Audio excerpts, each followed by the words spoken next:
What's going on? What's going on, film fam? Welcome to another episode of Chop Willie in the Morning, brought to you by Film Speak.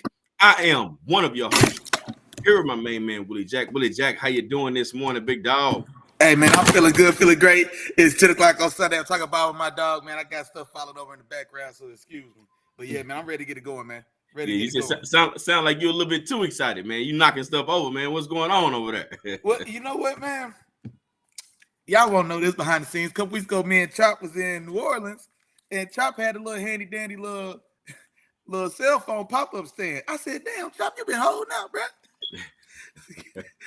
I've been holding out on the secret, bro.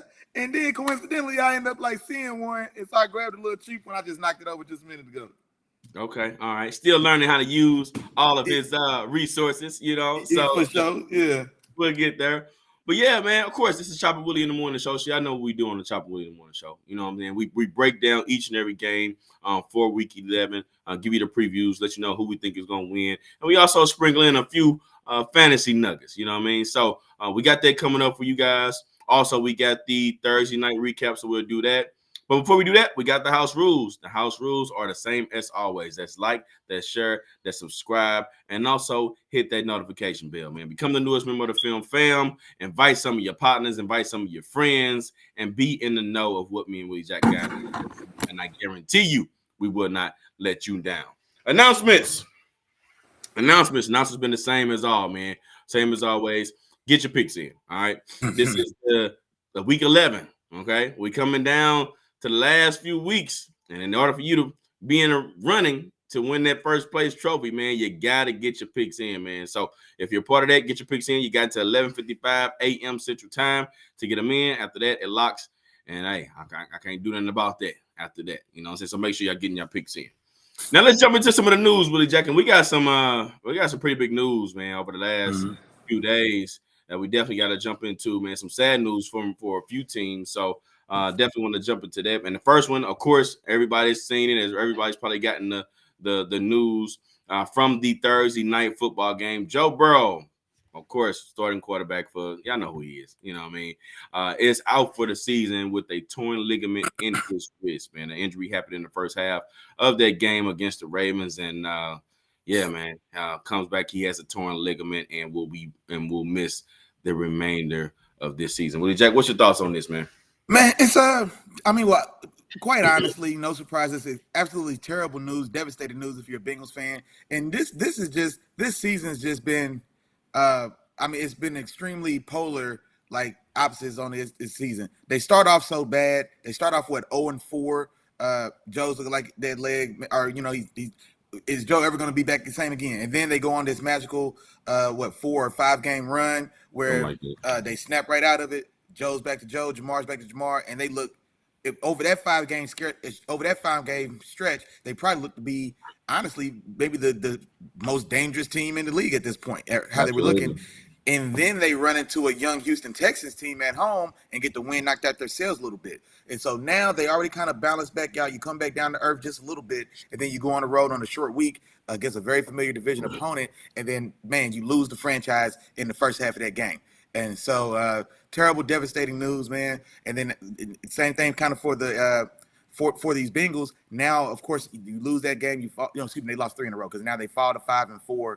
And so with as tight a race as the AFC is, the AFC North itself, I mean, right now where they're positioned, they're not out of it. But how do you salvage the season going forward with I can't remember the kid's name Thursday that stepped in is going to be the starter going forward.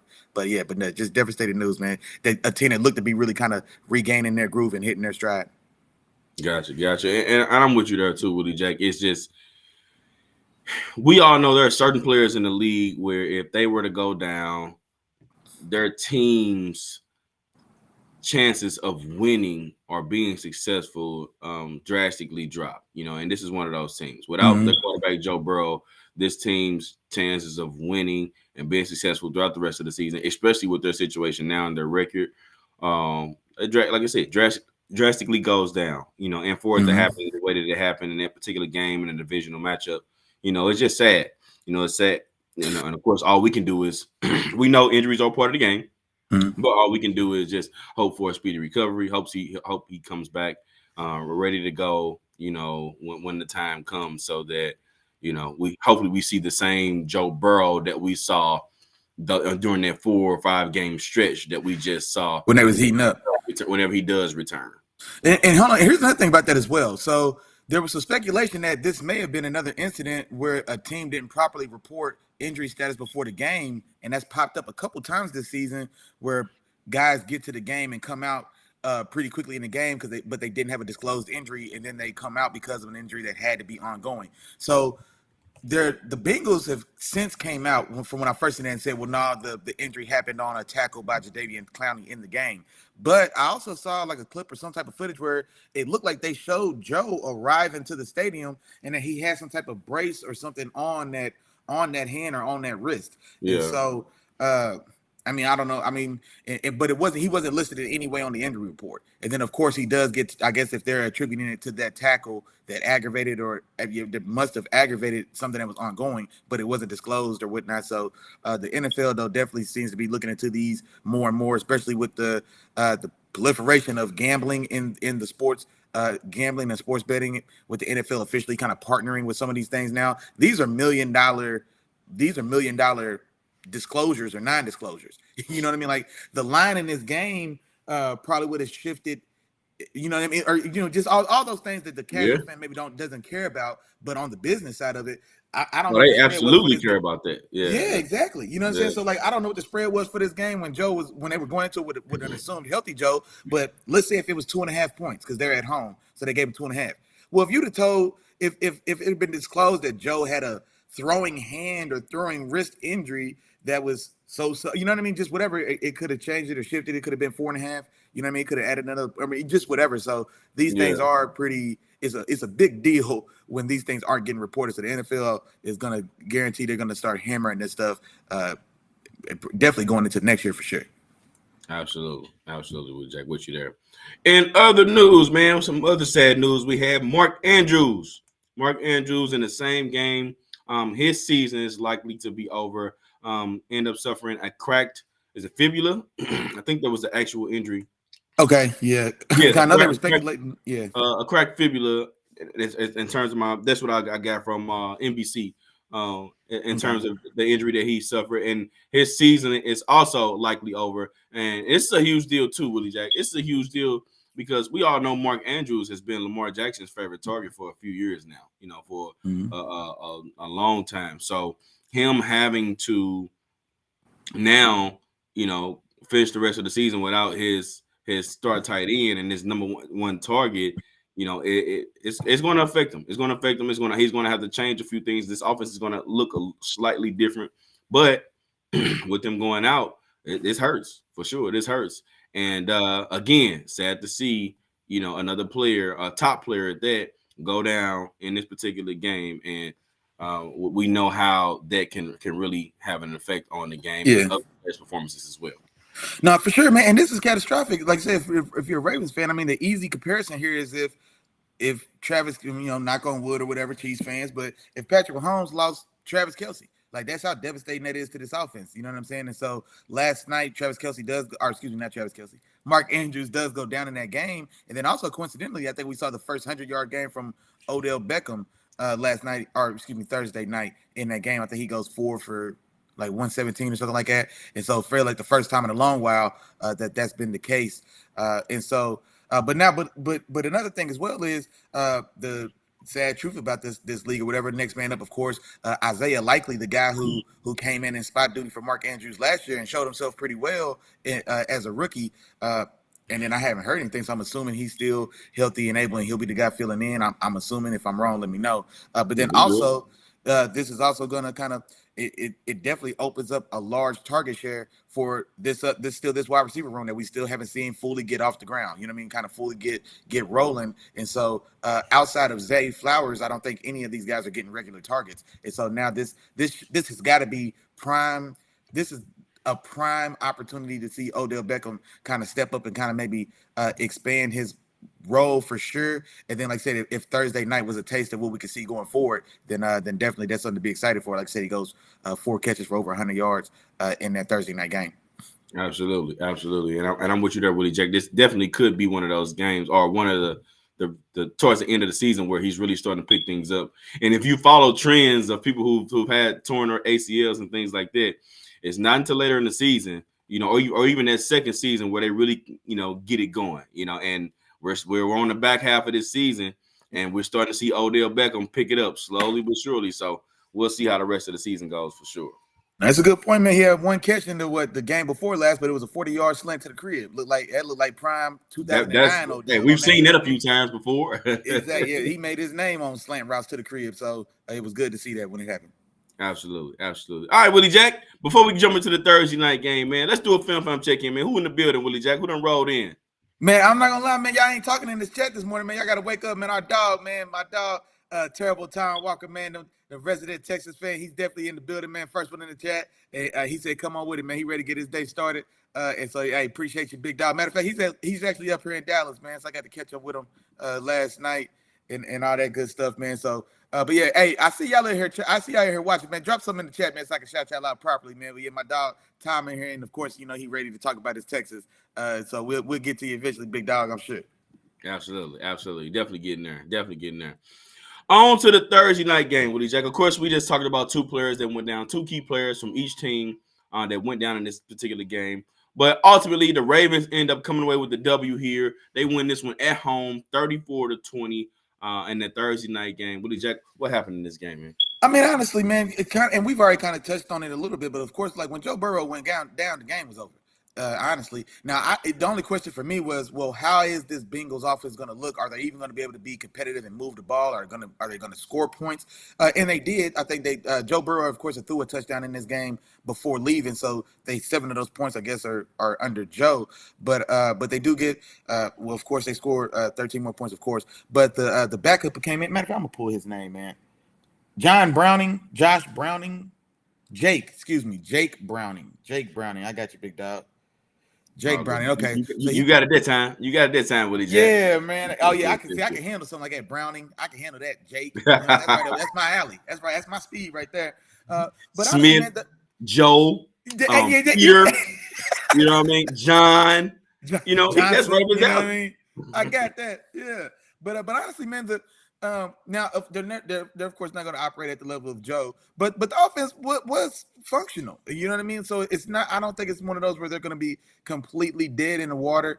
This Ravens defense, excuse me, this Ravens defense is still a very tough defense to play against anyway. And so you get 13 points in there by you back up. But yeah, I'm curious just to see how this offense looks going forward. And then, like I said, on the Ravens side of it, I had expected the Ravens to really kind of hammer the run game in this matchup. That's what I was kind of looking forward to, especially coming off that Bengals game against the Texans, which Devin Singletary goes for 150 yards. So I thought we'd get a return to I thought the running back total or just the rushing total would be closer to 40. I think they had just over 30 carries in this game, but still effective. I know Gus Edwards got in the paint twice. A good night for Lamar as well. He goes for 264 yards, 2 touchdowns, no interceptions. He had another 50 yards on the ground, and so 300 total yards combined rushing and receiving. So this was an ideal or like an ideal performance from Lamar Jackson, what we're accustomed to seeing when he's operating at his best. And so, like I said, once Joe went down, man, it was just going to be, okay, well, what's the Bengals score count going to be? I didn't give him a chance at all to really hang around this game. But yeah, no, to their credit, man, they didn't. They still sat there and thugged it out. Absolutely, Will Jack. And I feel the same way as you. But you saw the difference when he instantly went out of the game because you can tell the Ravens started to adjust their game plan. And in terms of Joe Mixon was having a pretty good start to this game, and it looked like he was on the verge of having a huge or a breakout, well, not a breakout game, but a huge game in this game.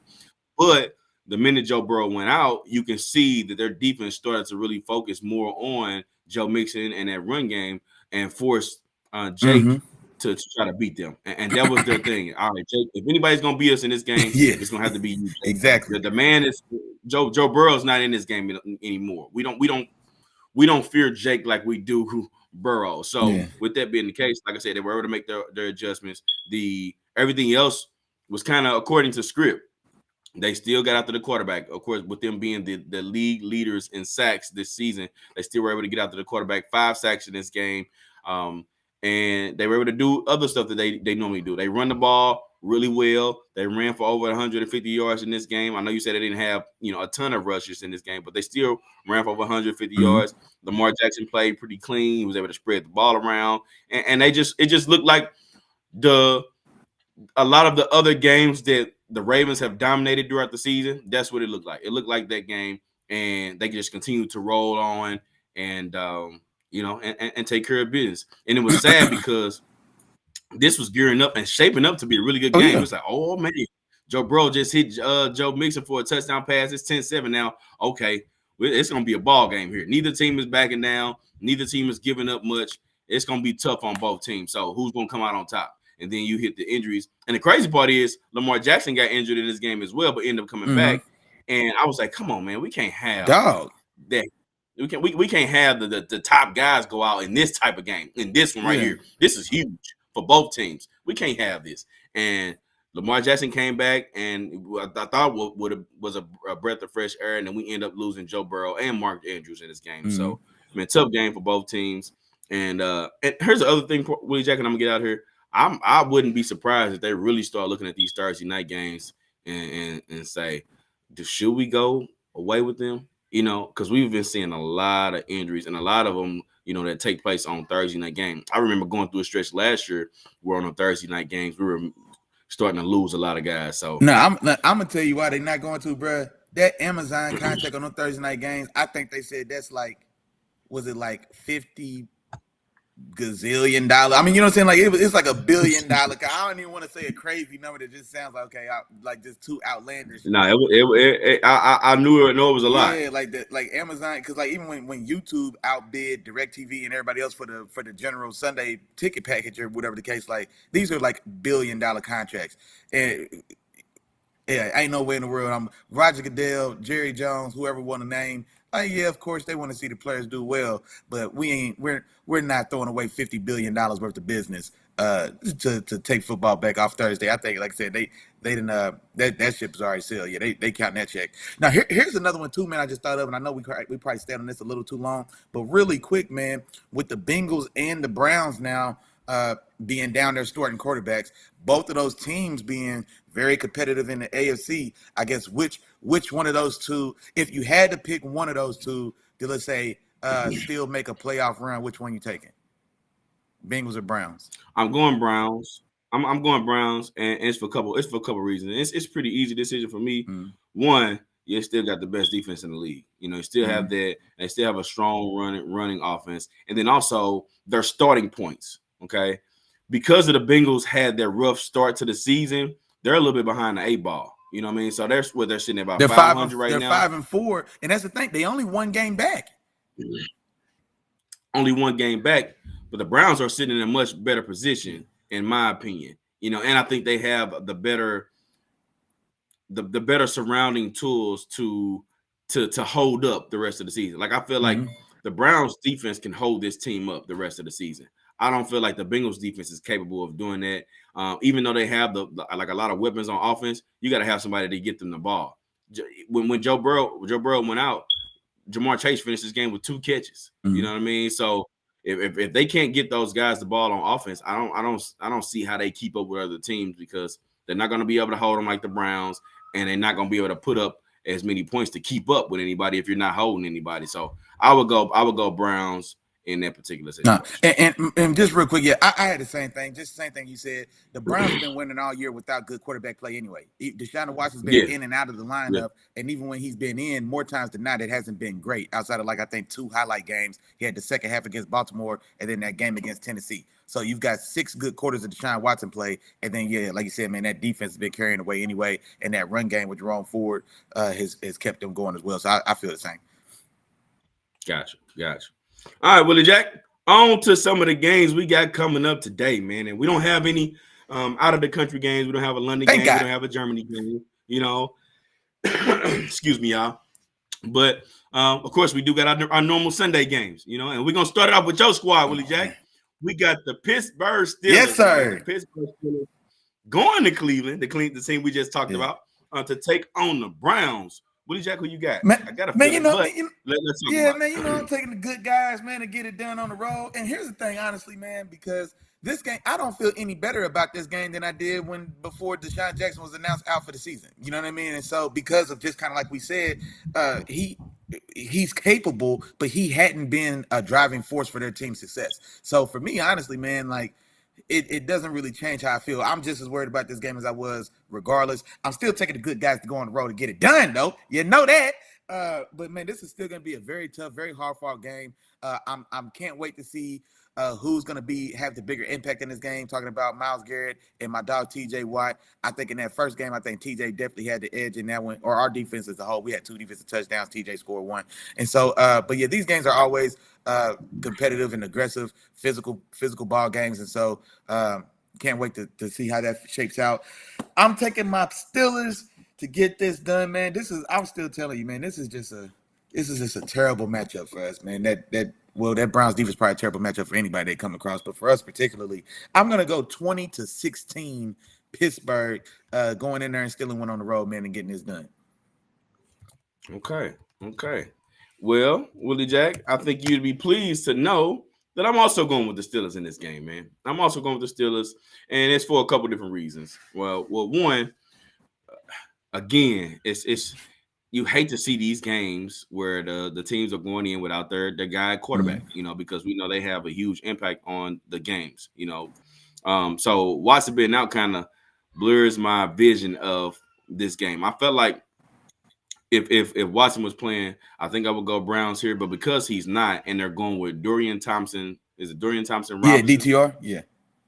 DC, because they're going there, I just have no faith in it. I don't have any trust in it. The last game he played, I think he was sacked about 3 times and threw 3 interceptions, or sacked 4 times and threw 3 interceptions.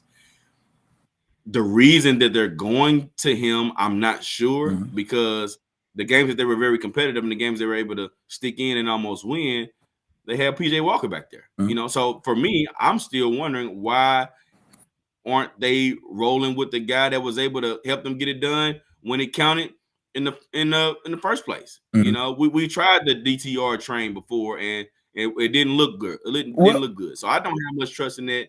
And then on top of that, I think that the defense of the Pittsburgh Steelers will be able to get out to him. I think they're going to force this young quarterback into some mistakes. So I expect a couple turnovers. I expect a lot of sacks, a lot of pressure.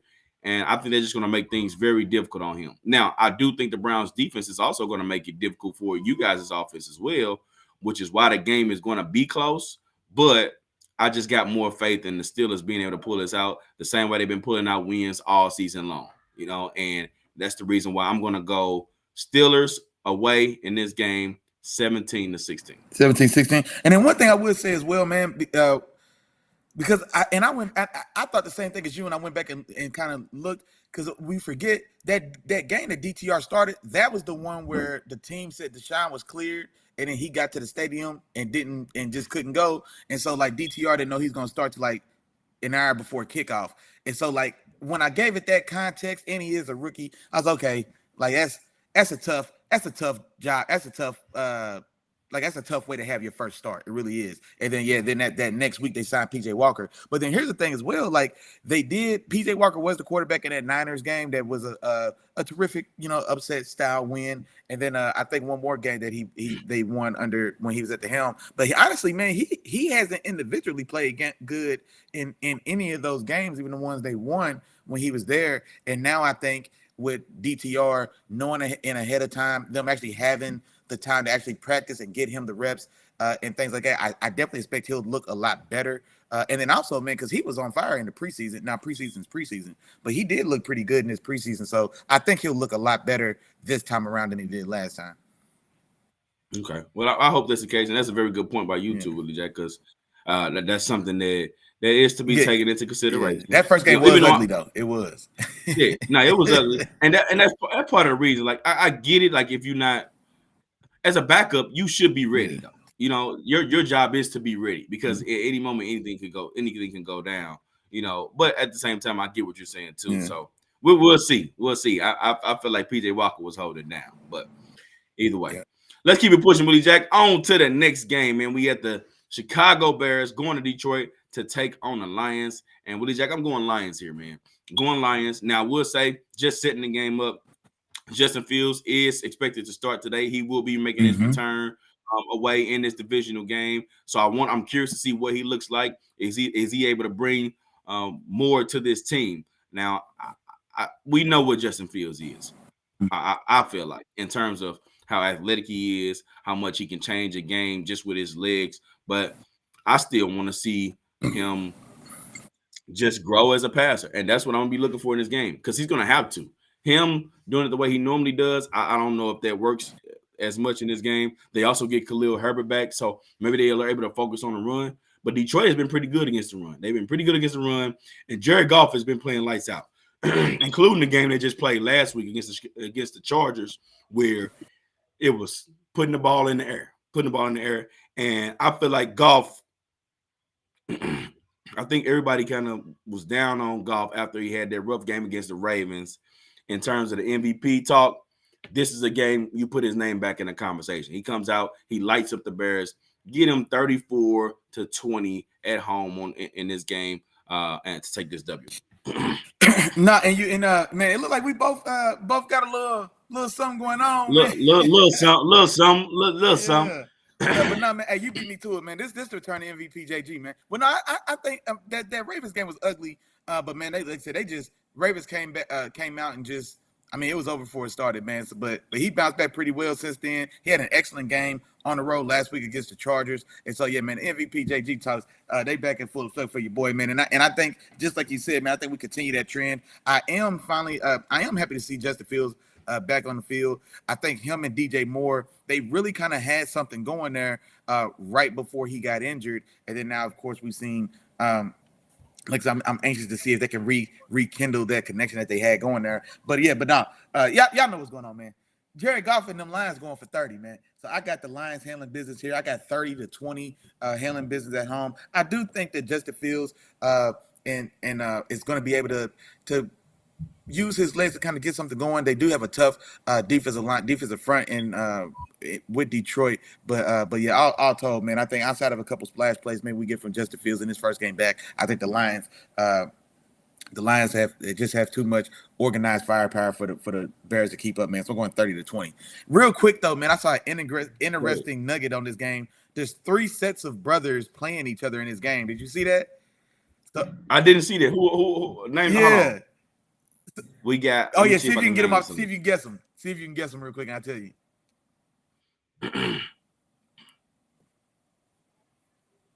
Yeah. Hold on. Is it Sewell? Yep. Sewell? Yep. Penei Sewell and his brother's a linebacker for the Bears. Noah Sewell.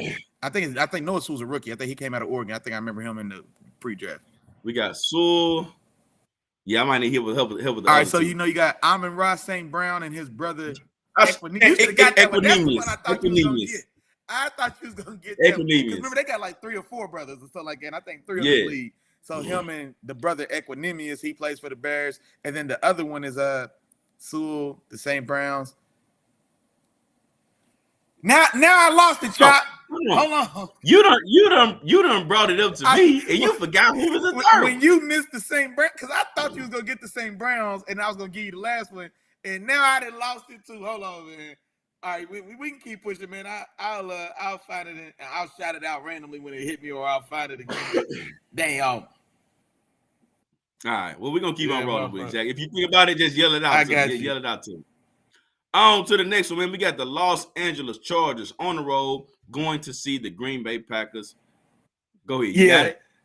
Romeo Okwara and Julian Okwara. So I know Romeo's I think they're both edge rushers, but yeah, that's the one I didn't. Julian came from Notre Dame, right? Yeah, exactly. Julian came yep. Okay. And I know Romeo Okwara. I think he used to play for the Giants, is where I think I remember him from. But yeah, so they in this game. Okay. There we go. Okay, gotcha. Well, yeah, on to the next game. We have the Los Angeles Chargers going to Green Bay to take on the Packers. Willie Jack, who you got in this one? Man, I got the Chargers on the road in Green Bay handling business. Like I said, man, I've got them 28-17. Going in there and getting it done. And honestly, man, I mean, it's same old same. Outside of I think last week was the first week in which I feel like I saw Jordan Love kind of more so score throughout the game instead of like kind of having a magical high spurt and kind of like in an 8-minute stretch in the fourth quarter.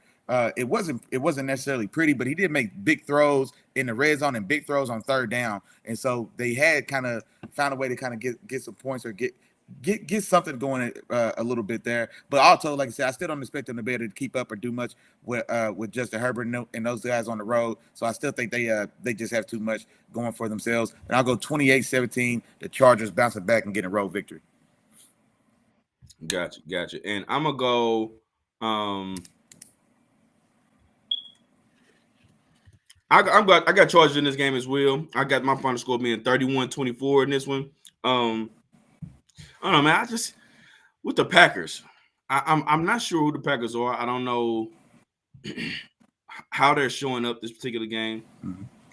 As I said before, the times that we've seen the Packers be at their best when they were able to run the ball with Aaron Jones and really utilize his dynamic playmaking ability. Because anything in the passing game, if you're leaning on Jordan Love, besides maybe the first one or two games of the season, he hasn't looked good at all. He hasn't looked like he's known exactly where he wants to go.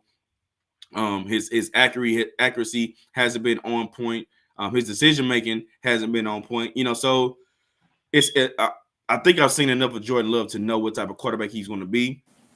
And in order for him to win this game, like I said, they got to run the ball. But the Chargers' run defense, if there's nothing else that's been good with this team, the run defense has been pretty solid. So if they go into this game and they forcing Jordan Love to be a guy or be the guy that win him this game, I don't trust it at all. I don't think he can keep up with Justin Herbert and this particular offense. So I got them winning on the road, 31-24, my final score. Gotcha. And real quick, man, what was your score for that Lions game? 34-20. 34-20, gotcha. 34-20.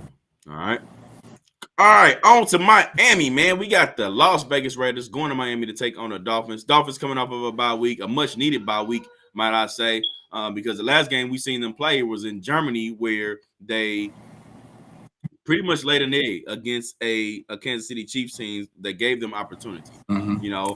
But again, we've already established them as the AFC bullies. They pick on the younger guys or pick on the lesser. Yeah, they the sixth grader picking on the third graders on the playground. That's what it is. They the seniors picking on the freshmen in high school. Mm-hmm. All those type of things. That's what they tend to be. And they have another freshman coming into the house this Sunday, and I think it's more the same. I think the Dolphins are able to come out, take care of business. We're gonna see Tyreek Hill. I think it's about the first time. I think I'm gonna go ahead and throw a little. Okay. I think Tyreek has a pretty good game. Give him at least 9 catches, over 120 yards in this game, and a touchdown. I think they get back rolling. Also, the return of Devin Achane. So I think they're gonna utilize those two backs to open up more in this offense. And I expect this offense to look really, really explosive today. I expect a lot of points on the board. So give the Dolphins 35, man. Dolphins 35. They win this game at home against the Raiders. 35 to give them 21. 35-21, final score of this game. I think they handled this game pretty easily. Now, their defense has been leaky a little bit, in terms of having different holes that you can possibly exploit. Mm-hmm. And one thing that Aiden O'Connell has been doing is being able to find or target his main guys a little bit more. What they've also been able to do is really focus on giving Josh Jacobs the ball since Antonio Pierce has taken over. And the Miami Dolphins run defense hasn't been, terribly or really good either. So I expect them to continue to lean on Josh Jacobs, utilize their play action, and they'll find a few different plays throughout this game, but it's not going to be enough to keep up with this explosive offense. So, yeah, final score 35-21. I got Dolphins over Raiders. Yeah, I've got the same, man, I've got a similar outlook on the game. I've got 30-21. Miami, like I said, bouncing back. Like I said, coming off that bye week, we get a one of our. In recent years, it was a premium matchup that we used to see on the outside, man, when Jalen Ramsey gets the lineup against Devontae Adams. So we'll get to revisit that matchup as well for the first time in what feels like a little while. Now with Aiden O'Connell being the guy getting the ball, maybe we won't have many of those fireworks. But no, just like you, man, Antonio Pierce has made it no secret, man. This new offense under his regime, we're getting back to basics. We're going to feed Josh Jacobs until he tells us he don't want any more carries, and he hasn't done that just yet. So I don't know what the yardage will be, but I definitely expect Josh Jacobs to be somewhere sitting close to near or above 25 carries in this game because if you're not going to stop the Dolphins, then you got to keep them off the field. And that Raiders defense, which can be stingy in spurts, but they can't match up with the speed on the outside for one, or the speed out of the backfield either. Even though Robert Spillane, man, shout out to Robert Spillane. I'm gonna shout him out again because he's playing damn well, man. A guy that found his way on my Steelers team, found his way in the lineup, and then went out and got himself a free agent bag. So I'm happy to see him doing well. And he's playing damn good. But he doesn't have the speed to keep it with A-Chain, who's making his return, like you just said, or Mostert at the backfield as well. So it's just a terrible matchup all across the board for that Raiders defense, if you ask me, unless you get the guy Max Crosby, unless he can have a dominating kind of take over and just ruin the game style of effect on that Dolphins offensive line and really get after Tua and force Tua into some of those mistakes that we've seen crop up here probably more so in this last month of the season than we did in that first month of the season. But barring that, I'm going Miami, expecting Miami to get it done and pull away in this one. But I'm going 30-21 Miami. Gotcha, Willie Jack. I'm with you there. And while we were talking, man, look like we had a couple more people fall into the building, man. Willie Jack. We want to do another film fam check-in, man, see who rolled in the building since we've been rolling. Yeah, no doubt, man. The fam bam is definitely in the building in full effect. My mom's has slid through. She said, good morning, guys. Have a blessed show. As always, know we appreciate you. My Dukes, appreciate you, lady. And then also, sis, Mrs. Boyd's wifey in the building. She said, happy football Sunday. Shout out to all the filmmakers in the building for sure. So, hey, we appreciate all the support. Y'all know what's going on. And then the rest of y'all now, I still see y'all. I see y'all in my little view counter, man. Y'all ain't holler at me in the chat, though, now. Come on, man. Drop it in the chat so we can shout you out properly. Gotcha. On to the next one, Willie Jack. We got another divisional matchup, man. We got the New York Giants. The New York Giants going to Washington to take on the Commanders. Your boy Sam Howell and the Commanders. I'm surprised you ain't came up with a nickname for the boy yet, man. But don't worry, I got a feeling it's gonna be coming sometime soon. You know what? So I'll be looking out. I'll be looking out for that at some point this season, Willie Jack. Before the season over, you giving everybody else nicknames, man. I need a nickname for your boy Sam Howell. No, I got you. You know what? I think you go ahead and start this, man. I gotta get my door, honestly. But I'm gonna have one by the time I get back. I'll be right back. Don't worry about it. I got you. But yeah, we got the Giants going into the Commanders, and quite honestly, I don't know how much of a chance I give the Giants in this particular game. If they do have any chance at winning this game, it's going to have to be led by Saquon Barkley. We know the Commanders' run defense. I've been talking about it for a while now. They haven't been the best. So in order for them, but it's easy for the Commanders. Like they don't have to do much else other than stop the run game of the New York Giants. And if they're able to do that and continue to be successful against that part of their offense, I don't think they're going to have any issues. They're not going to have any issues stopping Danny DeVito or Tommy DeVito or any other element of this offense. So I think this is going to be an easy win for the Commanders. Easy win. I think that they come out. Sam Howell is able to make some throws in this game, and Eric Bieniemy, I think he'll be able to have his way using all the different elements of his particular offense and utilizing all the different playmakers and things that he has at his disposal what's the word I'm disposal? At his disposal. Yeah. I said disposable. Yeah. Using all the weapons at his disposal. And I think they're gonna be able to have his way. So give me Commanders at home. I think they finally get a W. The games have been tough for them coming down the stretch as of lately, in terms of how the games are ending. But I think they end up on top in this game. So give the Commanders 27 in this game. I got them winning at home 27-16.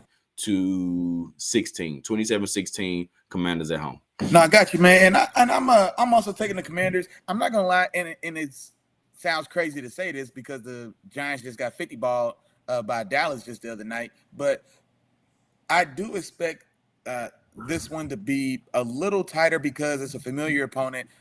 Outside of when the Giants, I guess, played Dallas, that defense has shown that it can kind of make the game a little sticky. It can kind of make the game a little ugly even if they're not scoring points on the other side to keep it competitive, they can. They can slow it down and kind of make it a tough day for other opposing offenses. And I think they match up a little better against this Commanders team, definitely than they did against Dallas. But I like the young kid, man, Deonte Banks. He's playing pretty good, man. He's an aggressive press man, in your face corner, and I think he'll do well in this game, man. In his reps against, Scary Terry and Dotson and those guys. And so I think he can. Make us a little tough there. And then that Giants defensive front, I think, is going to fare better against this Commanders offensive line, definitely than they did against that Cowboys offensive line. So Dexter Lawrence, Kayvon Thibodeau, I think those guys, we see a more impact on the game from them as well. So I still expect the Commanders to get it done, man. Showtime Sammy Howell is still going to do his thing, man. You know that boy go 50 attempts up the field, 50 attempts a game, Chop, and all them hoses up the field, man. It ain't no dink and dunks, man. It ain't 3-yard slants in a cloud of dust, Drew Brees and Mike Thomas. I'm talking about 50 attempts, boy, and we put all them things 15 yards up the field. But yeah, I'm taking Washington to still get this done. But I'm going 21-9. 21-9 is where I'm going. Like I said, I think that Giants defense is going to be able to do enough to kind of keep this thing from getting out of hand, so to say. But I just don't like what's on the other side, man, from Tommy DeVito. And then, like Saquon, I imagine he'll probably take a beating in this game because they're going to force feed and give him the ball, much like they'll have to. But I just don't know how much success they have as far as actually getting into paint. So I'm going 21-9, Washington at the crib. Gotcha. Hey, not much to argue in terms of this one. Next game, staying in that division, I guess halfway, in terms of the two teams. We got the Dallas Cowboys going to Carolina to take on the Panthers. What about this one, Willie? Zach? Who you got in this one? No, it's pretty obvious. Yeah, it should be obvious. Unless you want to call it upset. I'm trying to. If you want to call it upset, feel free, man. I had. This is the game where I've got a potential player of the week, but I just don't know if I can just trust Dak Prescott not to just lay an egg, because now I want to call him the player of the week, because this is it. This is Dallas. 50 balls somebody last week. You look like you're on fire. You Superman. Do you show up on the road against Carolina, a one-win team with Bryce Young? They ain't been able to do nothing all year. And then Dallas, Chop. And so it makes me nervous. But I'm going to go ahead and do it, man. Dak Prescott is my player of the week on the road in Carolina. I'm giving them 325 passing yards. I'm giving them 3 total touchdowns. I'm giving them one of them things on the ground. And also, man, I expect CeeDee Lamb to have another monster day as well, man. They really on fire. They really, CeeDee and Dak right now are giving us flashbacks of just what we saw maybe just last month when we saw that stretch that Jalen Hurts and A.J. Brown went on. You know what I mean? So that's the solid connection they have right now. So I think both these guys are going to light it up. I think Dak gets 3 total touchdowns. I think 2 in the air, 1 on the ground. I think CeeDee Lamb gets both those receiving touchdowns. I'm giving him 120 yards in this game and both of Dak's and both touchdown receptions from Dak. So big games for both those guys on the Cowboys. And I've got the Cowboys, which should be a very easy day at the office, relatively speaking. 28-10, Dallas on the road, continuing that momentum. Gotcha. Willie Jack, hey, man. I'm just going to talk to you a little bit about a history.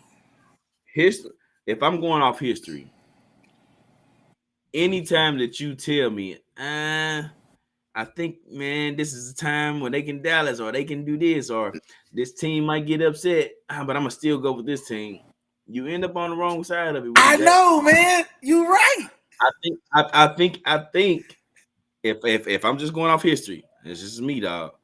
If you're gonna say that, man, you might want to go with the Panthers, because if I'm going off history, I'm not gonna lie. You always come back on Wednesday night and say, and I say it. I'm telling you, my spidey sense is tingling right now, bro. I tell you what, this either gonna be Dallas gonna win by 50, or they're gonna lose by 3, bro. It's gonna be something crazy, bro.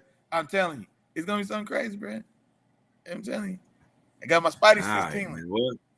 Well, hey, I'm going with Cowboys in this game. I don't think Dallas is going to Dallas in this game.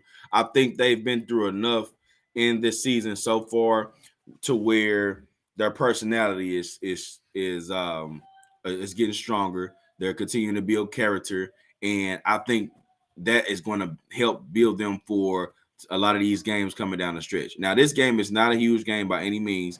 but I think they're going to come out ready to play, and I think they're going to come out and handle business. I think last week when I watched the Cowboys against the Giants, it felt like that was more personal, and they wanted to come out and just embarrass the Giants. It was like, man, we about to show this team that they are not in our league at all, and that's what they did. And they came out and showed that. This week, I think it's going to be more of, hey, let's work on getting Tony Pollard in this. Okay, we've been playing a lot of the games all season, and he hasn't been as involved as they would probably like him to be. So let's focus on getting Tony Pollard in this game, get him going, and let's come up with a W in this one and win this one pretty easily as well. Win this one comfortably and continue to roll. So I got Cowboys in this game on the road. I think that they come out, really take care of business, and we continue to roll. So give me the Cowboys on the road. I'm giving them 30. I'm going 30 for the Cowboys against the Panthers.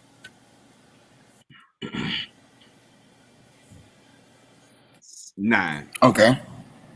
30-9. They don't score a touchdown. That Cowboys defense is going to smother and get after. Is going to get after Bryce Young. That offensive line is terrible. He's been getting sacked all year long, and I think it continues in this game. So yeah, give me 30-9. Final score. Cowboys win this one pretty easy. Gotcha. All right, on to the next one, Willie Jack. We got the Tennessee Titans going to Jacksonville to take on the Jaguars. I'll jump into this one. This could be a sneaky good game. Okay, this is a divisional matchup. Okay, you got the Jaguars coming off of a terrible loss against the San Francisco 49ers last week, where the 49ers just pretty much, ran down their throat all game long. And then you got the Tennessee Titans trying to get back in and get back on the winning side of things. They've lost 2 straight since we've seen the good performance of Will Levis during his first start. So now they're trying to get back into things. I think that your boy, what's my man's name, Mike Vrabel, I think he's going to be able to put together a good game plan for this team. And we all know the history of Derrick Henry and the Jacksonville Jaguars. If there's one team that he can have some good success on, it's this Jacksonville Jaguars team. Now, this Jaguars defense is different, but I'm not sold on the fact that Derrick Henry might not come out and have one of his biggest games of the season. He's been fairly quiet this year, and this one could be the one where he actually comes out and breaks out. But ultimately, I think the Jaguars are the better team. I think that they get whatever they need to get fixed in this. They get it fixed in this game. I think you see a good spread in terms of how they're utilizing all of the different offensive weapons that they have. And I think they're just going to be a little bit too much for the Tennessee Titans to handle, especially going to be in Jacksonville. So give me Jacksonville at home in a close one. Give me 27-24. I think they win this one. Maybe in a game-winning field goal or just in a close game in general. So, yeah, give me the Jacksonville Jaguars winning this game. And give me a little Travis Etienne, man, over 125 yards from scrimmage today. So I expect him to be a very, very intricate part to this offense. So, yeah, give me the Jaguars at home. One more time. What was that score one more time? 27-24. 27-24. And you know what? And I honestly had very similar thoughts in this game as well, that my thinking was just like you were saying. Derrick Henry is notorious for breaking 80-yard touchdown runs against Jacksonville Jaguars. When Derrick Henry puts on his gold jacket and they play his 10-minute highlight reel, 5 minutes going to be against the Jaguars because it don't fail. I don't know last time he played the Jaguars and didn't break one for 60. That's what it feels like. Right now, Derrick Henry, over or under 125 rushing yards this game. I like that number as well, because that's the number that tells me whether or not the Titans win this game. So who's gonna win this game? Damn, Chop. All right, Chop. I'm changing my pick. Chop.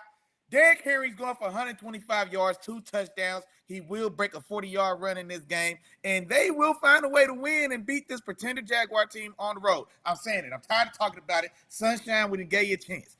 Sunshine, we gave you a chance. We thought you was going to step up and be one of them ones. You beat Jellyfish Justin in the playoffs. He was up 27 points. You come back, you win. You come out this year. You how high and mighty. We thought you was gonna do something, and it feels like every time y'all get a chance to step up, you get smacked in your face, get knocked right down back in your place. And so I'm out on these Jaguars. If my dog Tom is still in the building, the Texans run the AFC South.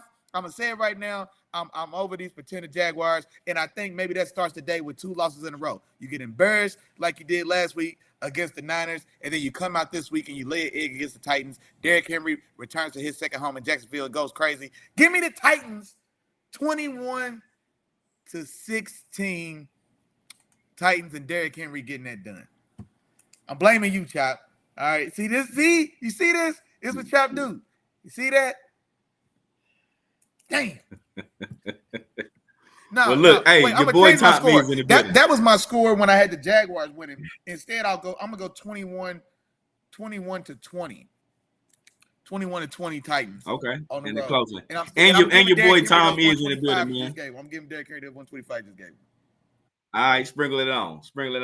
And your boy Tom is in the building, man. Tom came in. He said, hey, yes, sir. He hopes the Jacksonville Jaguars lose because, of course, that's going to make the Texans that much better or put them in that much of a better situation when it comes to, preparing for the playoffs. Yeah. So I'm drinking the Kool-Aid, Tom. I'm drinking the Kool-Aid. Shout out to my dog, Tom. He in the building, you know what I mean? And this is where we at. But as of right now, we're about halfway through the show, man. We're going to take a real quick break. Word from the sponsors, and then we're gonna come back on the other side of that, Willie Jack, and we're gonna talk to Tom. So Tom, don't go nowhere. We about to talk to you, my dog. Let's do it.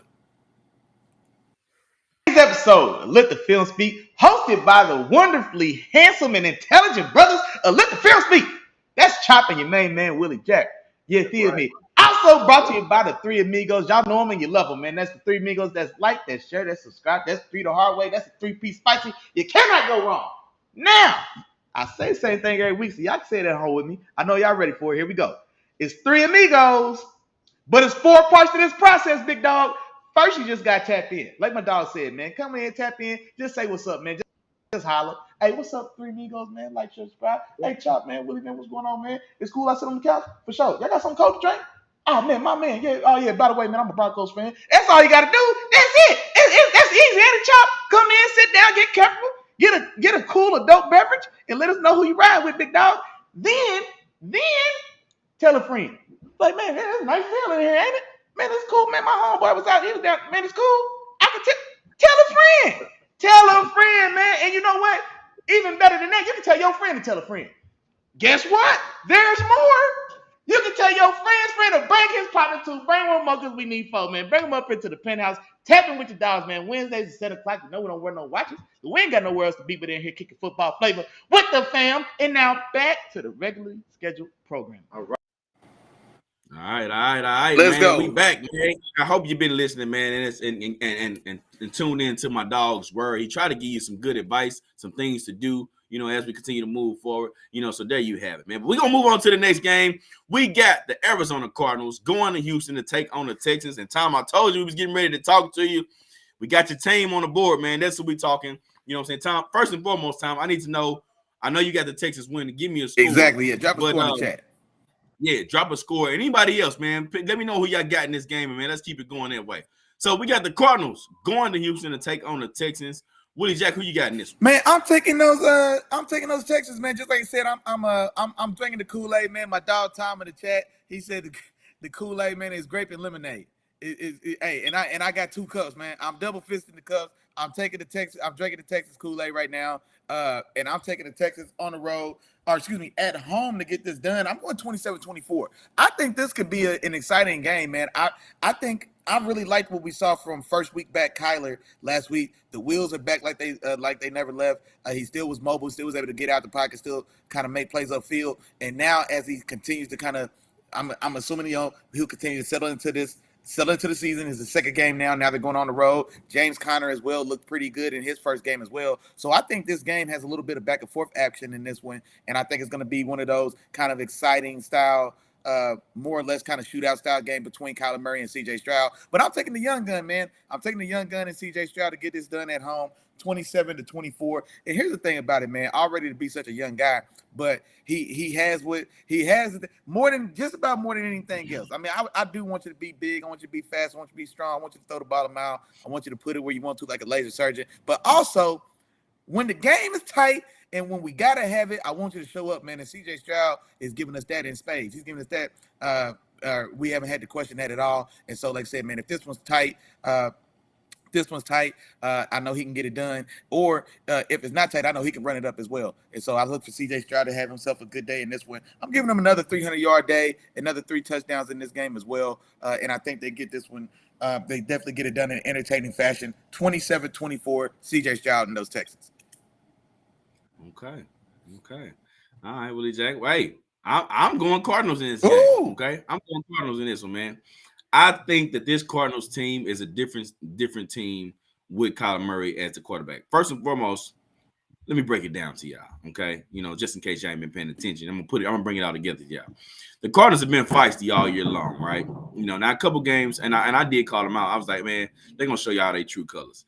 But a couple games they did get blown out, but for the most part, this team has been out there fighting each and every week. And now I think they're at the point where they feel like they have an opportunity. They have a chance, and they have a legit chance to start winning some of these games. And I think they're going to go out here with the attitude of this team and the leaders that they have on this team to go out there and start spoiling some seasons. I think that's their thing. We're going to start spoiling some people's seasons. Okay, C.J. Stroud, you think you're an MVP caliber player. You think you're in that conversation. All right, we're going to show you today. We got our dog Kyler back. Kyler brings a different element to this offense. He brings the ability to be able to create those off-script plays. So there's going to be an interesting part to this particular game.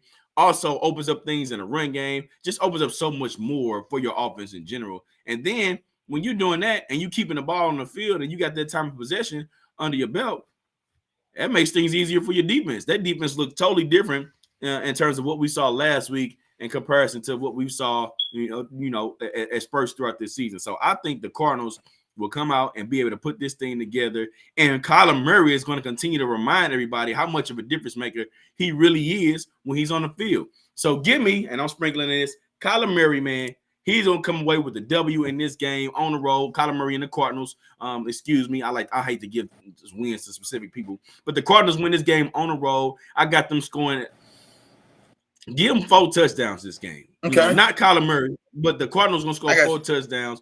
Kyler Murray is responsible for 3 of them. He's going to get 2 with passing, 1 rushing. He's going to get in the end zone, and then maybe a rushing touchdown from James Conner. But, yeah, give me over 300 yards, 3 total touchdowns from Kyler Murray, just sprinkling that. And I think they win this game on the road in a little bit of a shootout. Get them 34. Get them 34-28 final score of this game. Oh. The Cardinals come out and win this one, man, on the road. Oh, 34-28. Boy, that could have been a game of the week.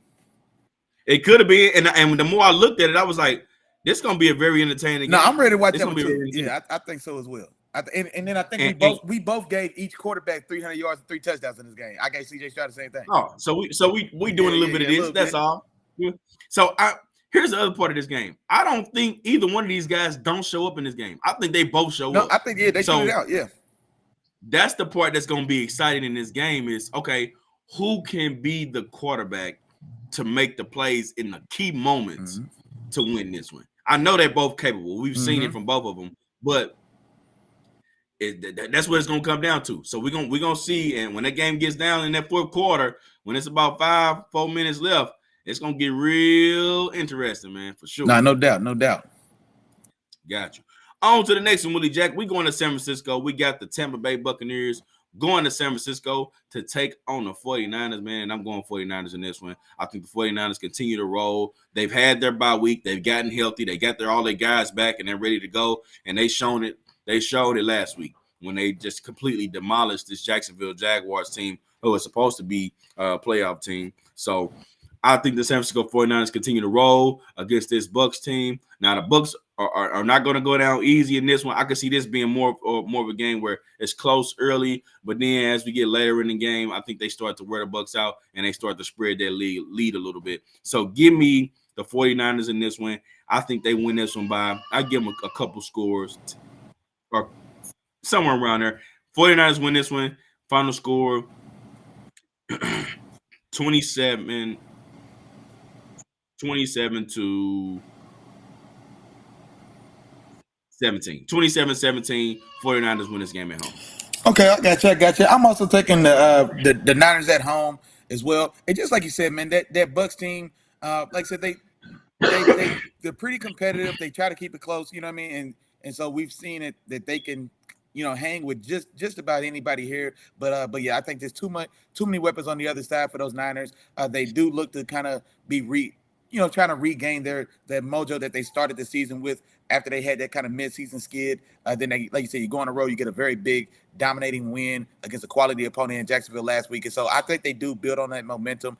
Only difference is I think C-Mac gets back in the paint, man. I can't believe they shut my dog out last week. But I'm looking for C-Mac to get in the, I'm going to give him two times, man. He got to make up one for last week as well, man. So look for C-Mac to get himself back in the paint in this one. Now, here's the thing as well, man. I know George Kittle ended up having a big day last week, but I want to see how Levante David kind of handles and deals with Kittle in the middle of that defense as well. And then also the integration, man, to see if we continue to work Debo back into this thing as well. I think he had like 5 touches, 3 of them were rushes in that last week's game against Jacksonville. So I want to see his usage share to see if we could continue to keep kind of working him in this thing as well. But no, I think the Niners I think the Niners are just going to be too much.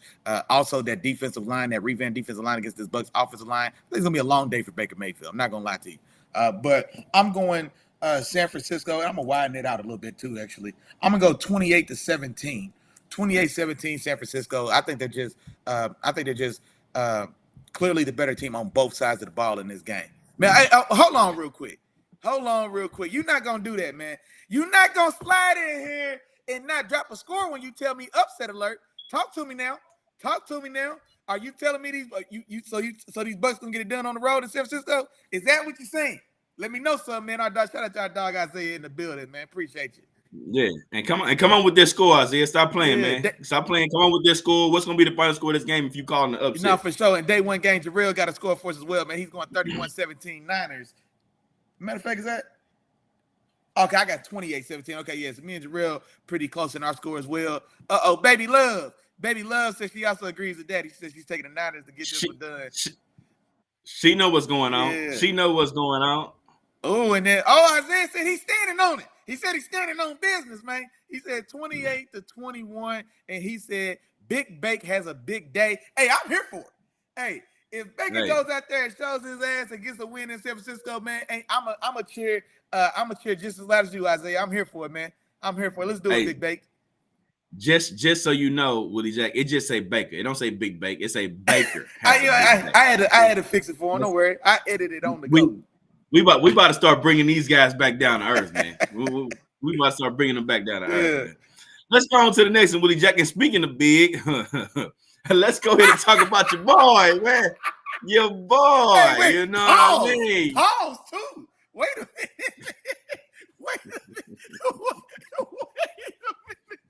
Wait, we ain't just gonna speed past that one. I heard what you did there. You thought you was just go ride over by that. You just we got to back on that one. All right. That one kind of backfired on me a little bit. Yeah, okay. Add that to the clip. When you add that to the clip. Yeah, you in the clip with me now. Hey, look, yeah. Hey, see what I said? He said, hey, yo. Hey, man. Okay, let's go back. All right, let's go back. We got the New York Jets going to Buffalo to take on the Bills. Josh Allen and the Bills. Okay, yeah, all right. That's what's going on. Right. Willie Jack, go ahead, man. Who you got in this one, man? Hey, my fault, man. Now I'm uncomfortable. Can I still call him Big Josh? Now I don't know what to do. I don't know what to do no more. That's the thing you created. You created weird. Big Josh, Big Bake, Big Gino. Weird, all right, I'm not gonna lie, man. Now I am curious just to see how the offense looks. And like I said, we know they just fired the offensive coordinator, and so Joe Brady's gonna take over that role. It's mid-season, so I don't know what type of wholesale changes we'll actually see. But so I'm looking to see like just the flow of the game, how the game's called, the style of plays that are getting called out. They're still gonna be working with the same raw materials, but I want to see if Joe Brady in that offense, if they're able to kind of dress it up, man, make chicken salad out of chicken, you know what. And so, but also this is a bad week this is going to be a tough week to do it regardless because that Jets defense is very stingy. We know they opened the season with a loss to the Jets. They came out high. It looked like they were going to maybe run off on this one, especially when Aaron Rodgers goes down on his 4th play of the game. And then the Jets, they hang around, and then they find a way to actually steal that one. And so now we get this rematch coming around this time. I am taking the Bills in this one. But this is gonna be a tough, ugly win, assuming it gets done. I'm going 21-17 to 17 Buffalo. But yeah, like I said, man, this honestly for me was damn near a pick'em game, man. Just the way that Jets defense has been playing, the struggles that we have seen with the Bills offense of late, and then also, like I said, now losing your OC and still, like I said, on the fly midseason now, kind of revamping and picking up that room. So I don't necessarily know what it's going to look like, especially this week one here going forward. But either way, man, it's just going to be a tough matchup for them either way. Gotcha. And I'm with you, Willie Jack. I'm gonna go Bills. Let me get the score out of the way first. But I'm gonna go Bills at home, 20-13 too. But this is a big game for the Bills, okay, and a big game for this coaching staff, just everybody all the way around.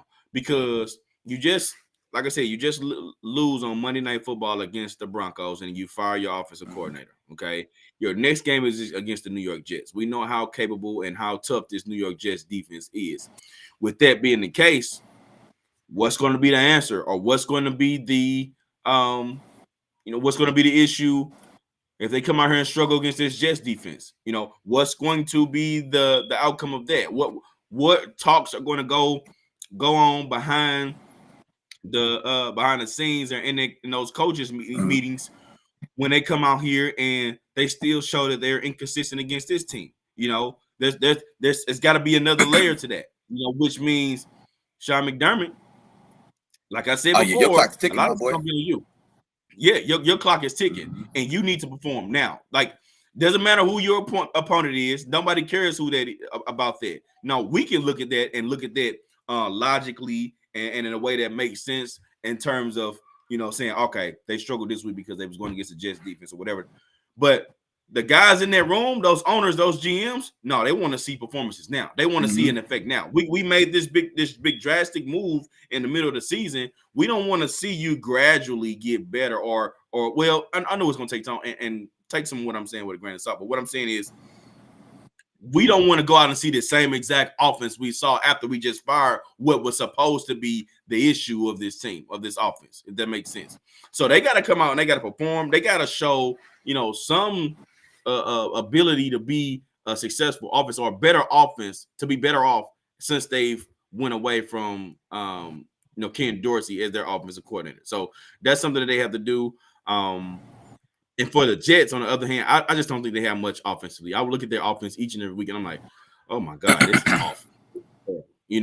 And the defense is one of the things. Defense and special teams have been the two things that have been able to help keep this team in games, and the playmakers that they have and their ability to once in a while pop a big play or whatever the case may be. So this is going to be a big game for the Bills. I'm interested to see what they're going to look like. So I'm going to be paying attention to this one. But ultimately, I got the Bills winning this one at home, 20-13 in a low-scoring game. I don't think they're able to put up that many points against this shit. No, and we had a couple scores in the chat as well, man. Day one game, Jarrell, he's also taking the Bills 28-21.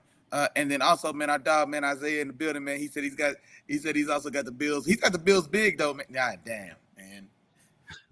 He's got the Bills. You said the Bills. The Bills winning big. That I got nothing safe no more. Nothing safe no more. But yeah, you can't say big no more. That's what I'm saying, man. But he's got the Bills winning 28-6 in this one. That would be. I'm not gonna lie. Well, just the matchup and with the defense that the Jets got and kind of where the Bills are as an offense now, man, I'd be very surprised to see them kind of run away with this game in that fashion. But if they do, then you can't hope for anything better than that, man. The first week with Joe Brady taking over, if we put up 28 points against that defense, man, that'd be and overnight almost. You know what I mean? From how they looked just this last week, so that'd be a tremendous turnaround. But I think kind of like Chop was saying, man, my feeling's the same. I don't think it's gonna be that drastic a change right out the gate, but I do more so want to look for just kind of more continuity in just the flow of offense. You know what I'm saying? So like the points may come or go or whatever the case, but just does it look like we're not just out there just throwing darts at a board and seeing what the play call lands on? You know what I mean? I want to see, like I said, just a smoother continuity of just flow in the offense. Gotcha. All right, we'll see you to watch that. We got any more scores? Anybody? No more scores. If y'all got them, drop them now. Come on with it. Gotcha. All right, on to the next one, Willie Jack. We got another divisional matchup, man. We talking about the NFC West. We got the Seattle Seahawks coming to Los Angeles to take on the Los Angeles Rams, man. And This is gonna be a tough one for my boys, man. It's gonna be a tough one, but might I remind everybody, that the very first game of the season, when the Rams were counted out before the season even started, this is a game we reminded everybody that, hey man, this ain't gonna be sweet. Ain't nothing gonna be easy when you coming across us. You know what I mean? So this is a game we were able to do that, and I think this time at home we do it again, and I think that it's gonna be for a couple of reasons. One, we're going to be rejuvenated. We're getting our guy back in Matthew Stafford, who's been out, and we saw how putrid this offense looked, with him not in the lineup. I think that having that bye week, having that extra time for him to heal, but also them to prepare and get ready for this particular game is going to serve wonders for the Rams at home. And I think that we're able to take care of business. I think we see a big game from Cooper Kupp and Puka Nacua. Okay. Give me Cooper Kupp, man. 117. I'm gonna be specific, man. 117 yards and a touchdown this game. Puka Nacua, Puka Nacua, and I don't know why I abandoned my name. Puka and Coop. I told y'all when you call them like Puka and Coop. Yeah, Puka and Coop. They both gonna have games today. Give me 117 and a touchdown from Cooper Kupp, and give me 105 and a touchdown from Pook, man. So that's the game we're gonna see. I also think the Seattle, our run game and sticking to our run game is going to be able to help us in this one, because that's the inside of that Seattle defense has been very, very weak. And we saw it against Ravens. Ran right through them. It was a Ravens team, and now the Ravens are different when it comes to the run. So I don't think everybody is the Ravens, but at the same time, they have weaknesses there. So I think that's a spot. The one thing that I'm worried about, again, with the Rams is our run defense. And if Kenneth Walker, and they make a dedicated decision to go with Kenneth Walker and just, ride him throughout this game, I think that Kenneth Walker can be a huge difference maker. So I hope they don't, but give me the Rams. I'm going Rams at home. I think we sweep the Seahawks this year. Just to remind everybody that we ain't no chumps and we ain't going down easy. So give me the Rams at home. I already called at least 2 touchdowns. So give me the Rams. They're going to score 3 in this game. 3 touchdowns, give them a few field goals. So get them 27-26 Rams over Seahawks at home at 1 point. Okay. Well, like I said, I don't think y'all sweep the Seahawks in the series for one. But I am curious to see how the offense looks now that Matt Stafford is back. He still got your boys Poop and Scoop over there as well. So let's see if they kind of pick back up where they had tried to leave it off. But then on the other side of it, man, Big Gino and those Seahawks, I think this is an important stretch for them. Divisional matchup. They're still right there in contention for that division with the Niners. Thankfully on their part, because of this kind of that 3-game skid that the Niners did have, and so they are still right there in the mix. And so this win, especially an interdivision win, will go a long way to, like I said, keeping them right there in striking distance to maybe still steal this division from the Niners if they get another rough patch. So I'll take Seattle on the road. Big Gino in the game getting it done. I do think it's going to be a very tight game. I don't have it a 1-point game like you had it. I've got a little less scoring, but I've got 24-19 is where I'm going in this one. And then also I want to see, man, can I get 2 weeks of DK produced? God damn, man. I don't know. I just didn't like how that didn't feel good when I said that. I don't know.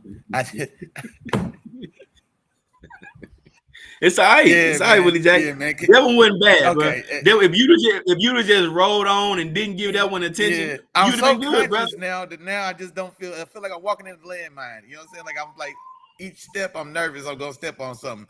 But nah, man. So I want to see if we can get two back-to-back weeks of production from DK Metcalf.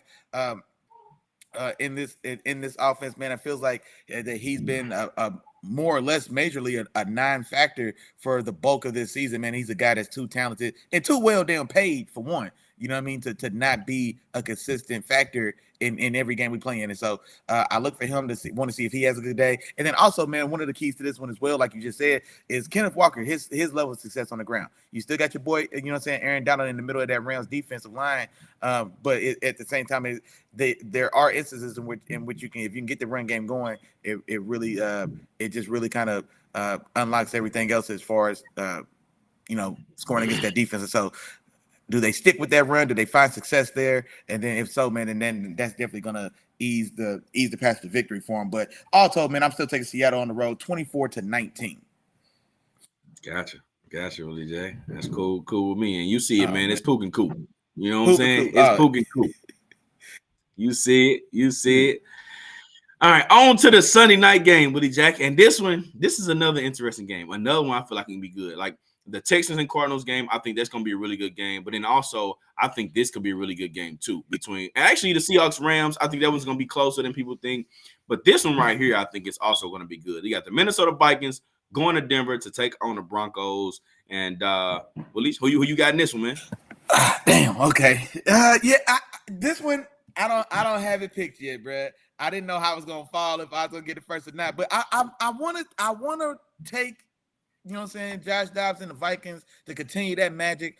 They've won 2 games in a row now. But honestly, man, this Broncos team also winners of 2 in a row, and that defense is really kind of settled in, and they're playing well. And then offensively, they're really they're not getting outside themselves. I know Russell Wilson did have that kind of that throwback, 2014 rush where he boots out and throws a 50 yards back across his body on the opposite pylon, and all that craziness happened. But for the most part, this is a team that's fully understanding who and what they are. Man, look, we've got to slow it down. We've got to take our time. We've got to capitalize when the other team makes a mistake. And that's why I think where the Broncos can get the edge in this one, because as electric as Josh Dobbs has been, and more so in that first game against the Falcons than this second game in which they just won. But even still, there's still going to be times in this game in which I think maybe he could be fooled, or he doesn't have a full enough grasp of the offense. And I think that's where there's going to be the opportunity for turnover to happen. And I'm going to – am I really going – all right. I'm going to take the Broncos at home. I can't believe I'm putting the rent money in the Broncos basket. But I'm going to trust that defense. I'm going to trust that slow and steady approach that they're using on offense. And like I said, man, they're just waiting for you to shoot yourself in the foot, and then they're going to take their time, 3.5 yards in the cloud of dust, and make you pay for it. And so I'm going 21-19 Denver to capitalize on maybe a couple of mistakes that we see from Josh Dobbs and his team going on the road in a primetime Sunday night matchup. Like I said, man, it's just a lot to ask Josh Dobbs to get there and be there for less than 3 weeks and then to get 3 wins. He's been there for like 17 days in Minnesota. So it's a tall order. He gave you 2 right out the gate. And now maybe we see this Broncos team kind of slow him down and kind of maybe take a little bit of the win out of their sails as well. And the Broncos slowly but surely kind of keep it rolling and pick up another victory. Gotcha. And Willie Jack, I was hoping to get this game up on you, man. I need some games. You know what I'm saying? I need some games. You know what I'm saying? Now this is where is ZB at, man? Hashtag bigger Josh in this game, man. Where is ZB, man? ZB, where you at? Where is ZB, come on, man? Yeah, hashtag bigger Josh, man. But I'm going with Denver as well, Willie Jack. I'm going with Denver too. And the reason why I'm going is because I think this is going to come down to a chess match, right? It's going to be a chess match between the Brian Flores' defense and all the different types of pressure he likes to bring, and Sean Payton's offense.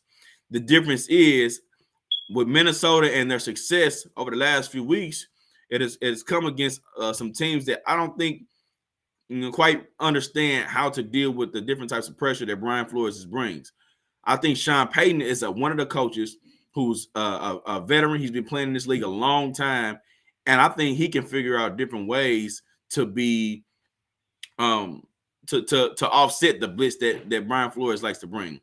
And I think that's one of the things with this Minnesota defense is, regardless of how good they've been this year in terms of being able to get after the quarterback and all the things they're able to do, once you neutralize the blitz, you have the advantage because they still don't have the talent. They still lack the talent on defense, but because they like to blitz, that throws a lot of things off when it comes to the offenses that they face and forces a lot of people into mistakes. I think Sean Payton paired with Russell Wilson, they're able to put together a game plan that will enable them to handle that blitz and then also be able to attack their weaknesses on defense. That's one side of it. The other side of it, and we talk about Kevin O'Connell. Kevin O'Connell was a hell of an offensive coordinator, or a hell of a play caller and offense designer. So I think he's going to have some things designed up. But I think regardless, there's one type of defense that can neutralize everything if you got the guys to do it, and that can be man. If they can man up against a lot of these different guys and have the skill players to do that, I think that's going to help neutralize their offense. And I don't know if Joshua Dobbs has the guys to be able to create that separation against this secondary of the Denver Broncos. So that's where I think the difference is going to be in this particular game. And that's the reason why I'm going to go Broncos at home. And I think they come away with this W. And I got the final score being 24-20. They beat the Vikings at home and stop this win streak that the Vikings are on as of right now, man. Slow them down a little bit. Gotcha, man. We got a day one game, Jarrell, man. He said he's taking the Vikings in this one, and he's going 27-19, man, and he's all in, man. He said, in Dobbs we trust, man. So he's bought in. And you know what, man? He has been championing Dobbs in the chat, man, the last couple of weeks when we've been here talking. So yeah, he's all in on Josh Dobbs, man. So he said he's trusting him to ride into to ride on. Damn, man. Never mind. Damn, man. Go to the next game, Chop. Go to the next game. Go to the next game, man. Go to the next game. All right, man.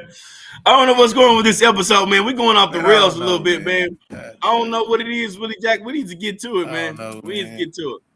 But either way, the Philadelphia Eagles, man, in the game of the week, man, we had a double game of the week this week. This is the one that me and Willie Jack both felt that, this is the game right here. This is the game everybody's going to want to see. And finally, we got this one as that Monday night game, man. After we finish up the majority of the games, or pretty much all the games, this last one is this Super Bowl rematch, and it's prime time. Everybody's healthy. Hurts is healthy. Mahomes is healthy. All the different weapons that they have, they are all set and ready to go. It's the Super Bowl rematch. This is the one. And Willie Jack, I'm going Eagles with this one. I think if there's one team that's been going into the season waiting for one particular rematch from last year, it's been the Philadelphia Eagles, man.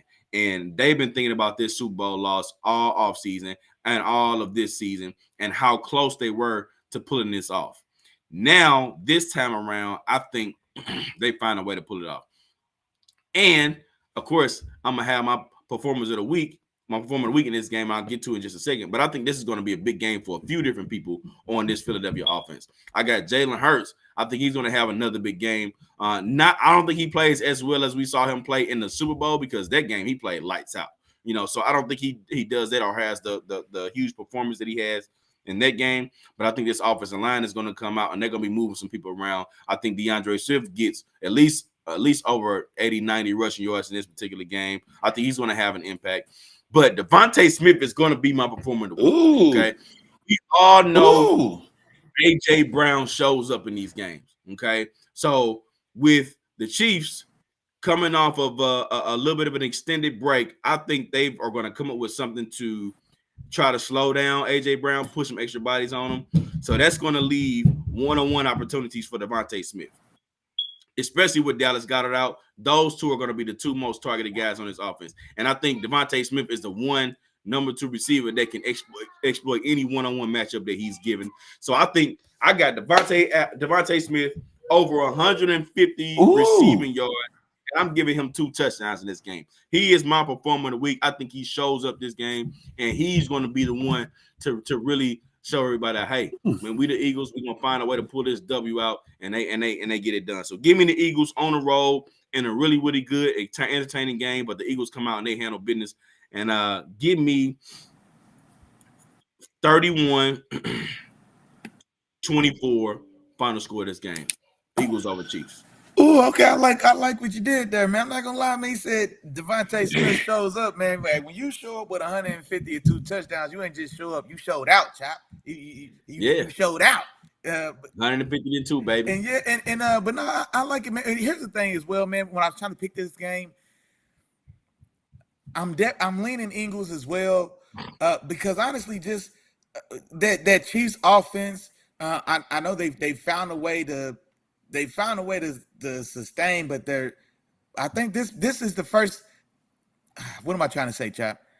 I really feel like the Chiefs are outgunned in this game. That's what I'm trying to say. And it's weird saying that when it's just an offense led by patty cakes. You know what I'm saying? But like I really just feel like the Chiefs just outgunned them in this game, man. I just really do. Now that Chiefs defense is playing phenomenal. They're playing really good. They're still a top 4 or 5 unit in this league. Trent McDuffie, man, he's gonna have his hands full with Devontae Smith if that's where you're going with the player of the week. But Trent McDuffie's been balling. You know what I'm saying? He's been playing very well. Man, now I can't think. It was a generic. I can't even think of the other kid's name in that secondary. I was going to say, but they're playing well. That front, Chris Jones has kind of slowed down as far as his sack production from how he was when he first got that new contract and then came out and had to get the numbers up. So he slowed down a little bit there. But we've seen other guys on his defense step up though. George Kalafdis has had his name in the sack column, and then that Mike Daniels guy. Excuse me, Mike Daniels. I want to say it's Mike Daniels. The other guy playing on that defensive line who's been very stout in both phases of the game, especially in that run game as well. And so I do think the Chiefs defense can kind of, like I said, more or less kind of keep this one kind of in check. But at the same time, man, I just really don't like the Chiefs offense going toe to toe in this one necessarily with Jalen Hurts and AJ Brown, Devontae Smith, like I said, DeAndre Swift if he has a day in this one as well. With Dallas Goedert now being out, do we get another Julio Jones sighting? Does your boy Julio get another sighting in this season? You know what I mean? Does he find a way to maybe steal a couple snaps and maybe even get himself? Hey man, if this game come down to the clutch moments, we see who they go to in the clutch. You know what I'm saying? Game winning touchdowns for Julio, but you know, I digress, you know. It very well could be, man. But I am gonna take. I'm gonna take the popular pick here, man. I'm looking in the chat. Looks like everybody's going with the Bird game, man. I'm taking the Eagles to get they lick back on the road, man, for whatever it's gonna be worth this go round. I don't necessarily think. I think the Chiefs defense is legit, and I think they are able to kind of maybe keep this one. I don't necessarily know if Philly's going to get to 30. And also, let's not forget as well, we got Andy Reid coming off of basically a bye week. No, it's a full bye week. Yeah, coming off a bye week because they last game was in. Hold on, man. Damn, Chop. We can't just look. Andy Reid like 57-2 after a bye week. Damn, Chop. Hey now man, I don't know what to do. The door is open for you, brother. The door is open, man. We don't force you to do anything you don't want to do, man. If you feeling like you want to, switch rooms or go on the other side, switch jerseys, do your thing. I need a game. Man, dog. The fact that Andy done had this bye week is really fooling with man. You know what? I'm gonna keep Philly. I'm gonna keep Philly in this one because you already got me to change off Jacksonville for Tennessee, and so I'm gonna keep Philly in this one. But I think the game even got a little tighter than I was thinking at first because Andy Reid after that bye week he's got some serious mojo going right there. So I don't want to. I'm not gonna put that past him, man. But you know what? I think I'm starting to think this game's gonna go the other side. I'm gonna go 24-21. I think it's gonna be more of a tough defensive style of game in this one. And like I said, I think Andy, kind of like I was talking, I think the Chiefs are definitely outgunned, especially offensively. But I think Andy's had a week. He's gonna have 2 or 3 special plays dialed up, and nobody dials up like the right like splash play at the right moment. Like nobody happens to. It feels like Andy just always just knows when to just call that double reverse pitch back bomb to, you know what I'm saying? Like he just knows when the perfect time to like hit and execute those. So I think they find a way to make it tough. That Chiefs defense definitely shows their worth. But all told, man, I think the Eagles. I think they just have too much, man. I'm going Eagles 24-21. Now, man, I ain't gonna lie. I was really close to switching to those Chiefs, bro. Andy, after that bye week, I ain't gonna lie to you, man. And so, real quick, man, we do got a couple scores in here, man.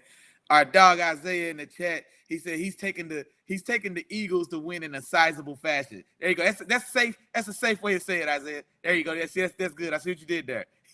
Yeah, don't talk like we've been talking. Yeah, today. Man, he's taking the Eagles in a sizable fashion. He's going 27-14, and see that's kind of where I was leaning towards maybe a score like that where the Eagles maybe kind of spread it out a little bit.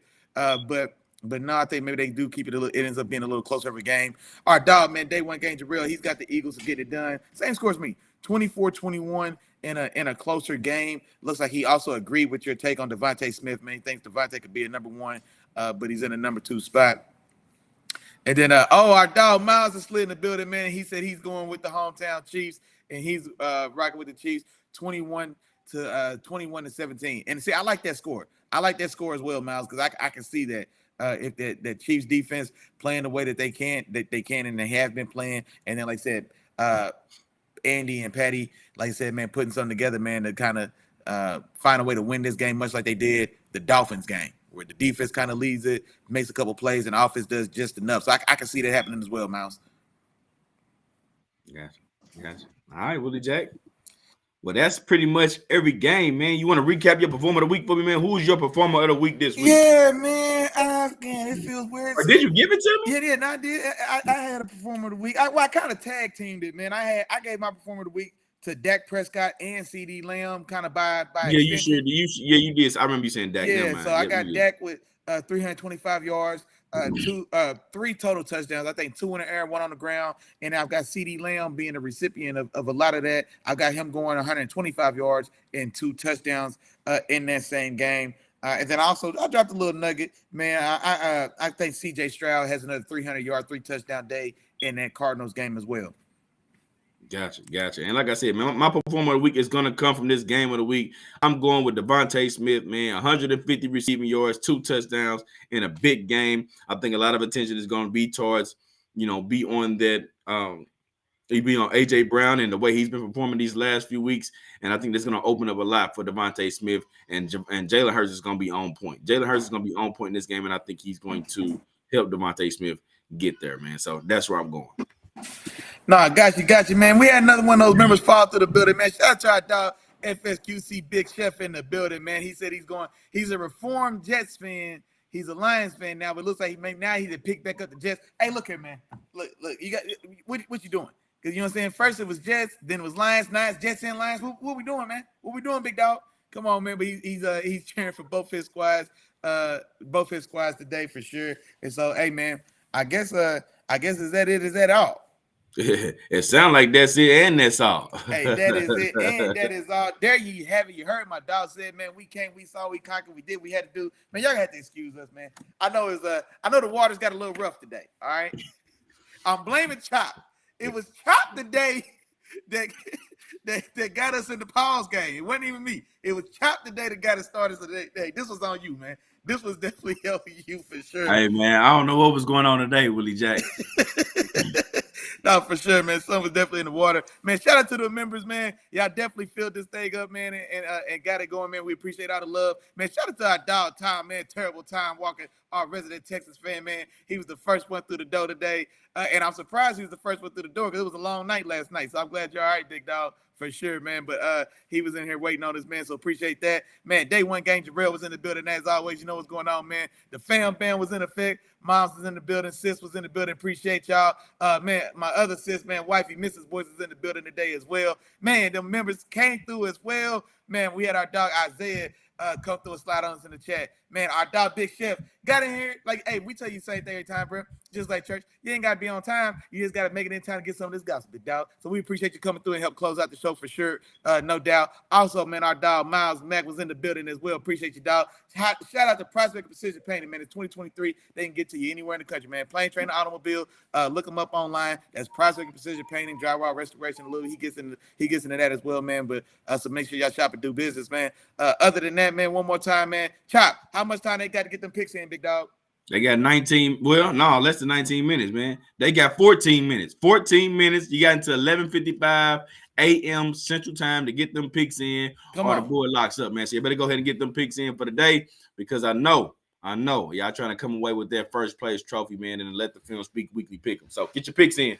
Come on with it, man. Appreciate you heard my dog said. And, oh man, you know what, man? Big Chef that slid in here, man, real quick before we got here. He got a good comment. He said he's pulling for the Jets and the Lions because those are his AFC and NFC picks. Man, hey man, that's a lot of faith in them Jets, boy. The Lions might be, man. Lions got a puncher's chance, but boy, if you pulling for those Jets and the AFC, that's a tall order right there, man. But man, y'all heard my dog day one game. Jarrell said we'll close it out on that, man. Another one, good one, fellas. Hey, you know we appreciate the love, man. Game ball. Isaiah, where you at, big dog? I see you, man. Hey, Isaiah our dog Isaiah Halls, man. Shout out to you, man. He was in the chat heavy today, man. So we appreciate all the love and support. Other than that, man, y'all got 20 minutes. Get your picks in, like my dog just said. Go ahead, sit down, get real comfortable. You know what I'm saying? Get you a cool adult beverage. Get a wife and kids so to do, man. Turn on your favorite teams game today, man, and get real comfortable. Get in that chat and holler at your dogs. Until then, man, we will be back on Wednesday, 7 o'clock. Ain't gonna have no watch on because you know we ain't gonna have no else to beat the kick football flavor with the fam. Now, everybody, enjoy your football Sunday. Y'all have fun. Y'all be safe. Peace. Peace.